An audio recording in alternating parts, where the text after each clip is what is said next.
Masalah terbesar adalah masalah akhlak. Semua berita-berita buruk pasti berkaitan dengan akhlak yang buruk. Politik menjadi jelek kalau orang-orang yang berpolitiknya akhlaknya jelek. Berekonomi menjadi buruk kalau para pelaku ekonomi akhlaknya buruk. Tidak ada yang lebih pahit dari berharapnya hati kepada Allah. Allahumma ftah lana hikmataka ya Allah.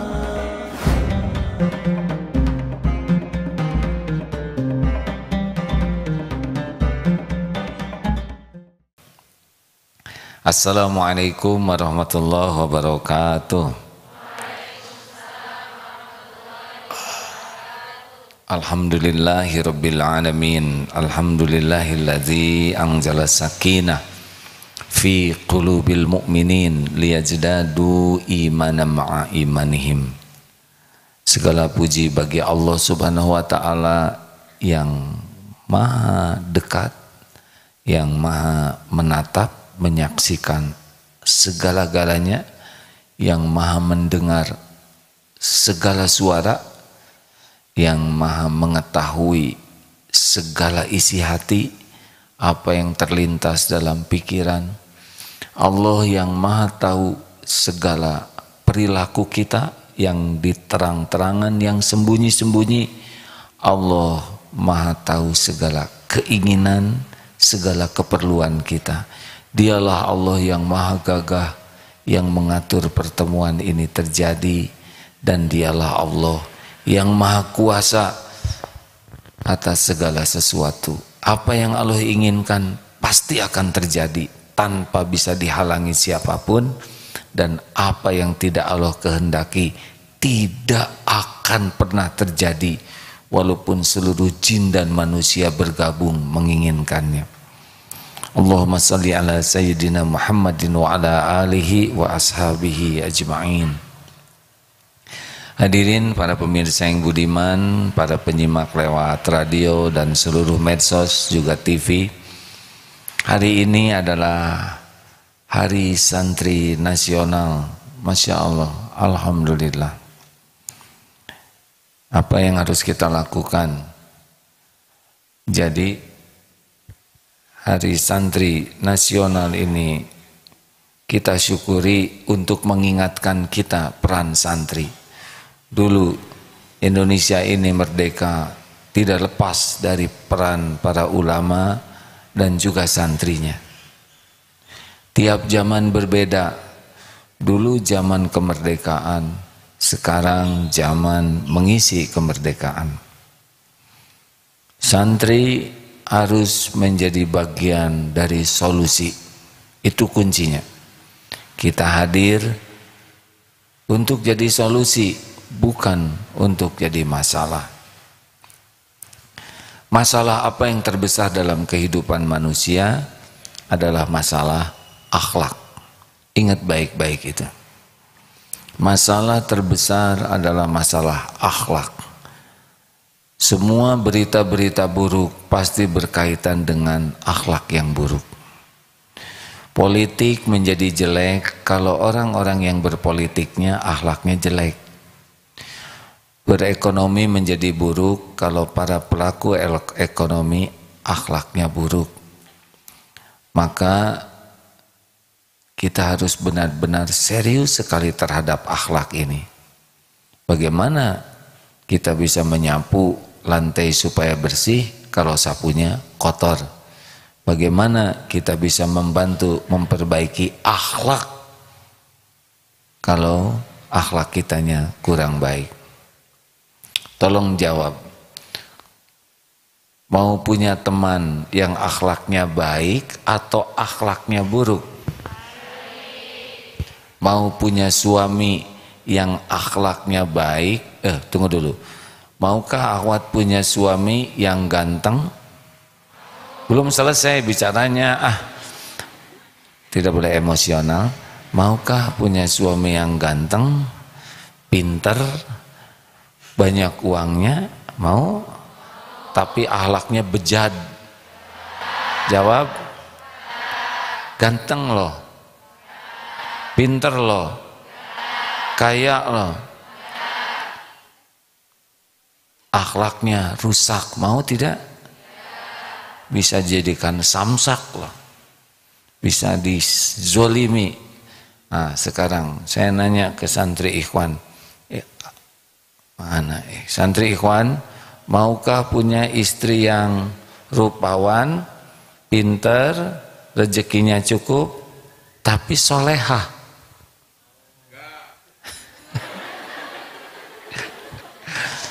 Kakek jangan ikut jawab, kakek ya sing sadar. Ini pertanyaan buat yang belum.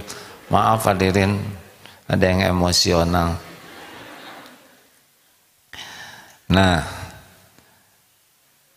akhlak. Mengapa Rasulullah diutus ke bumi?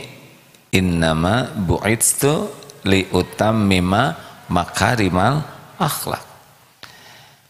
Jadi siapa santri yang paling sukses, yang paling berprestasi? Santri yang paling mulia akhlaknya. Kalau perkara kepinteran oleh Allah sudah dibagi-bagi, tidak semuanya sama tingkat IQ-nya. Jadi yang paling sukses bukan yang paling pintar, tapi yang paling sukses adalah yang paling mulia akhlaknya. Karena akhlak itu adalah ciri orang yang bertakwa. Mana orang yang paling takwa? Yang paling mulia akhlaknya. Nah, bagaimana supaya akhlak mulia? Ingat rumusnya, akhlak datang dari mana? Dari hati. Ala inna fil jasadi mudghah idza saluhat saluhal jasadu kullu wa idza fasadat fasadal jasadu kullu ala wahyal qalb. Kalau hatinya baik, baik semuanya. Kalau hatinya jelek, jelek sikapnya. Dia itu sebetulnya hatinya baik, hanya omongannya aja jelek, nggak bisa. Mulut mencong teko, hanya mengeluarkan isi teko. Kalau di sininya bening, keluarnya bening. Di sininya comberan, keluarnya comberan. Jadi perkataan baik seseorang itu saling berinteraksi dengan kebaikan hatinya. Hati yang baik yang bagaimana? Namanya qalbun salim. Hati yang sehat. Selain itu apakah ada hati yang lain? Ada qalbun mayit. Orang yang hatinya mati. Seperti apa orang yang hatinya mati? Tuhannya itu adalah nafsu. Tuhannya itu adalah syahwat. Tuhannya itu duniawi. Mengabdinya hanya kepada nafsu, syahwat, amarah duniawi. Akibatnya perilakunya itu bisa lebih buruk daripada perilaku binatang. Badannya manusia tapi jahatnya nauzubillah min dzalik. Yang kedua, qalbun marid, orang yang hatinya sakit. Apa cirinya orang yang hatinya sakit? Di antara cirinya adalah GTA, galau tiada akhir, atau sel sengsara selama-lamanya, atau riwe.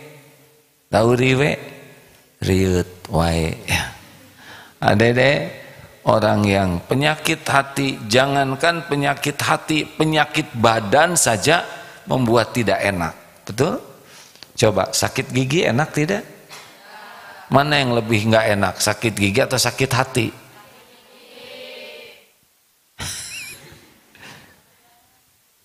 Sakit gigi atau sakit hati? Banyak orang bunuh diri karena badannya sehat tapi hatinya sakit. Nah, yang kita rindukan adalah qalbun salim.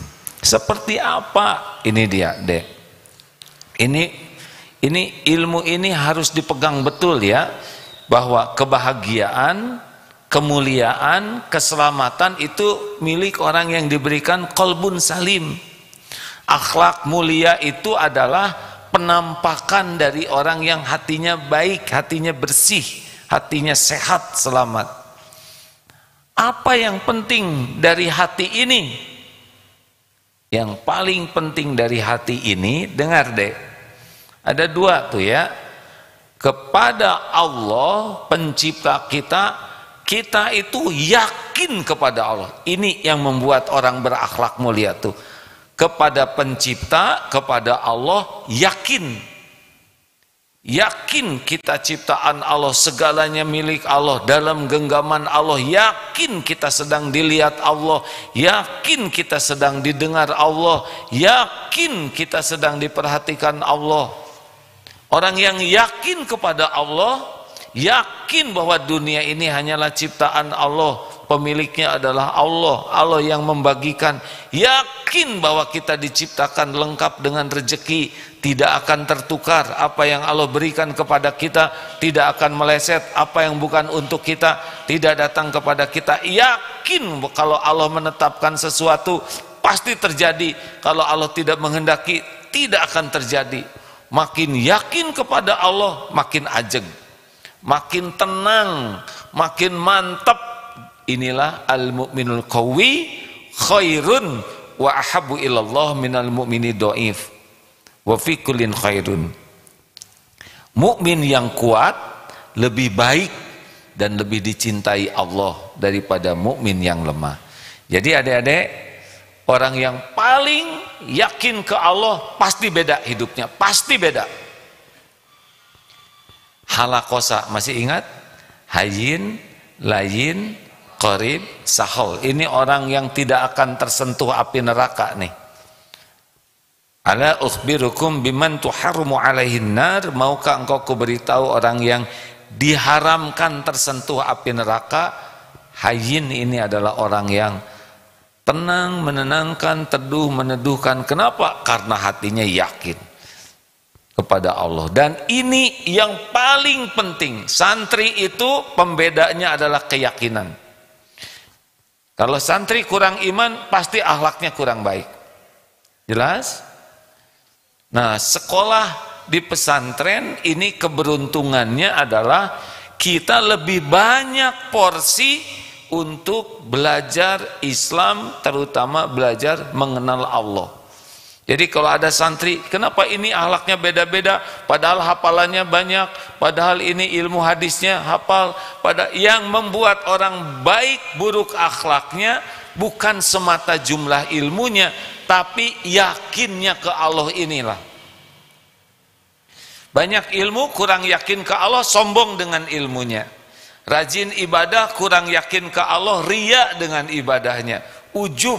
Karena nambahnya ilmu, termasuk ilmu agama, nambahnya ibadah, kalau hatinya kurang yakin ke Allah, bisa jadi penyakit juga. Sombong karena ilmunya, termasuk dakwah begini. Kalau kurang yakin Allah maha menilai, bisa jadi sombong dengan dianggap sebagai ustadz, diakui sebagai kiai, itu bisa jadi penyakit hati. Makanya adik-adik, kalau ingin akhlaknya baik, hatinya harus yakin ke Allah. Kalau udah yakin ke Allah, kita tidak akan bersandar kepada selain Allah.